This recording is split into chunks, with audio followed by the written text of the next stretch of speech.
खुलिला 45 कोटी वर्षर पुरुणा रहस्य समुद्र तले बुड़िकी थिला एभरेस्ट।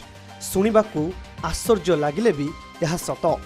पृथ्वीर सबुठु उच्च शृंख माउंट एभरेस्ट दिने समुद्र तले थिला। एभरेस्टर सबुठु उपर भागरे मिलुथुबा पत्थर गुड़िक हेउछि चूना पत्थर, जहा केवल समुद्र तले ही तैयारी होइथाय। एभरेस्ट शिखर थिबा एई चून पत्थर रे प्राय 45 रु 47 कोटी वर्ष पुराणा सामुद्रिक जीवंक जीवाश्म मिली। एथिरे सामुद्रिक शामुका, कंकड़ा जातीय जीव एवं अन्यान्य जलचर जीवंक चिन्ह रही। कोटी कोटी वर्ष पूर्वे भारतीय भूखंड एवं एशिया मध्यरे टेथिस नामक एक गभीर समुद्र थिला। एभरेस्टर पत्थर गुड़िक से समुद्र सज्जार ही तैयारी।